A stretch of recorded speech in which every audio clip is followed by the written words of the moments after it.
탄도미사일 ICBM급인 화성 15형을 시험 발사한 지 닷새 만입니다.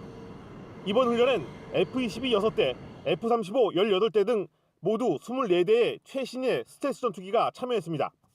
한미 공군의 그런 작전 수행 능력을 함양시키고자 그런 차원에서 실시하는 훈련입니다.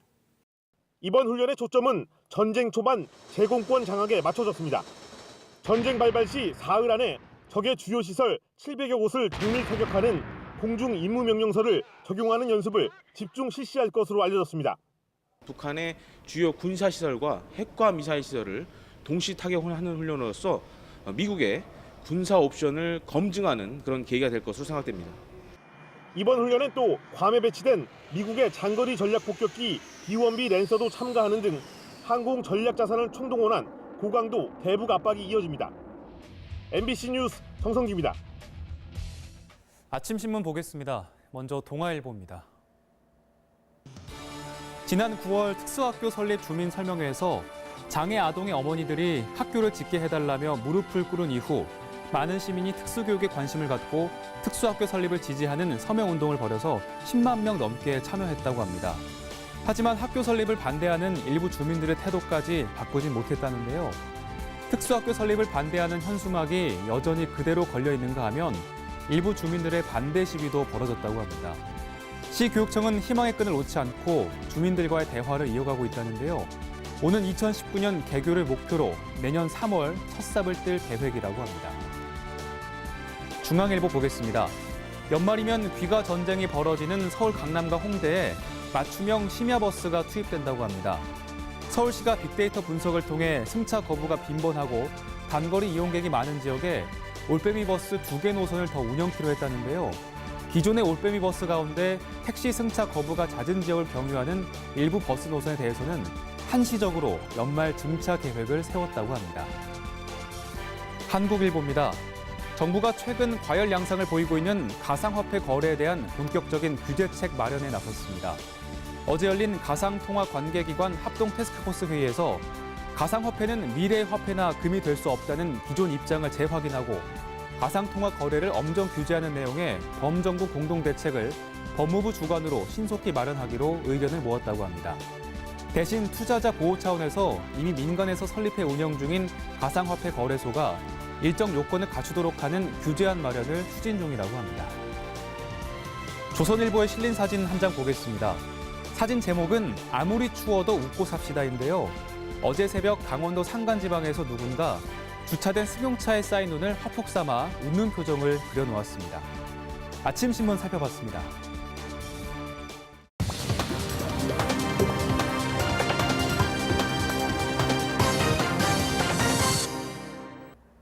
(33년) 동안 예멘을 통치했던 알리 압둘라 살레 전 대통령이 예멘의 수도 사나 외곽에서 후티 반군에 피살됐습니다. 살레가 후티 반군과의 관계 단절을 선언한 지 하루 만입니다. 아랍권 위성방송 알자지라 등 중동 언론은 후티 반군이 압둘라 살레 전 예멘 대통령을 살해했다고 일제히 보도했습니다. 후티 반군이 통제하는 알마시라 TV 등 예멘 현지 언론도 반역자들의 우두머리가 죽었다고 밝히며 천으로 덮인 살레 전 대통령의 시신을 공개했는데요. 이번 사건은 살레가 하루 전 후티 반군과의 관계 단절을 공식 선언한 다음 발생했습니다. 앞서 살레를 추종하는 무장대원들은 지난 닷새 동안 사나에서 후티 반군과 치열한 교전을 벌였고 이로 인해 양측에서 125명이 숨진 것으로 전해졌습니다. 왕이 중국 외교부장이 미국과 북한을 겨냥해 유엔 안전보장이사회의 결의를 벗어나지 말라고 경고했습니다. 왕 부장은 어제 몽골 외무장관과 공동 기자회견을 열고 최근 북한의 대륙간 탄도미사일급 화성 15형 발사 도발과 이에 따른 미국의 추가 제재 요구에 대한 입장을 발표했는데요. 안보리 결의는 국제사회의 공동 의지를 보여주며 각 회원국은 이를 준수해야 한다고 강조했습니다. 이어 그는 도널드 트럼프 미 행정부에 대해 안보리 결의 밖의 조치는 국제법에 맞지 않으며 안보리 결의 이행에도 도움이 되지 않을 것이라고 덧붙였습니다. 미국 공화당의 린지 그레이엄 상원 의원이 대북 선제 공격 논의에 대한 필요성을 주장했습니다. 대북 강경파 인근은 CBS 방송 인터뷰에서 북핵 문제와 관련해 시간이 부족하다며 북한의 핵 미사일 기술 발전으로 인해 선제 공격의 가능성이 더 커지고 있다고 밝혔습니다. 그리고 이와 관련해 의회에서 대북 선제 공격을 논의할 필요가 있다고 말했습니다. 그는 또 지금 한국에 있는 미국 가족들을 이동시켜야 할 때라고 주장했습니다. 이 시각 세계였습니다. 오늘 출근길 강추위가 기승을 부리고 있습니다. 밤사이 기온이 급격히 떨어지면서 현재 영하권을 보이는 지역이 많고요. 어제 아침보다 기온이 더 낮은 상태입니다. 수도권과 강원, 충청과 전북 일부 지역으로는 한파주의보가 내려진 가운데 찬바람까지 강하게 불면서 체감 온도는 영하 10도 안팎까지 뚝 떨어져 있습니다. 여기에 충남 해안과 전라도에는 눈도 오고 있는데요. 이들 지역은 출근길 눈길에도 조심하셔야겠고요. 오후부터는 서해안을 시작으로 다시 또 눈이 오겠습니다. 경기 남부와 충청도에 최고 5cm, 그 밖에 서울과 경기 북부, 영서 남부와 호남 지방에 1에서 3cm가 예상됩니다. 오늘 전국 하늘은 맑다가 오후에 서해안부터 다시 눈구름이 발달하겠습니다. 출근길 대부분 영하권으로 매서운 추위가 이어지고 있는데요. 한낮에도 서울 1도, 전주와 대전 2도로 종일 춥겠습니다.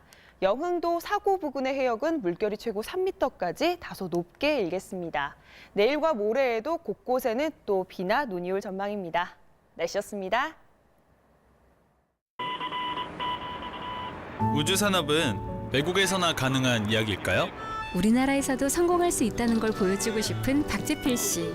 그 꿈이 초소형 인공위성 사업으로 이어졌습니다. 수신 테스트 시작하겠습니다. 잡혔다! 제 도전이 우주산업을 꿈꾸는 이들에게 희망이 되었으면 좋겠어요. 그 새로운 도전이 세상에 없던 길을 만듭니다. 기프트카가 그 길에 함께하겠습니다. 현대자동차 그룹. 화요일 뉴스투데이 모두 마칩니다. 시청해주신 여러분 고맙습니다.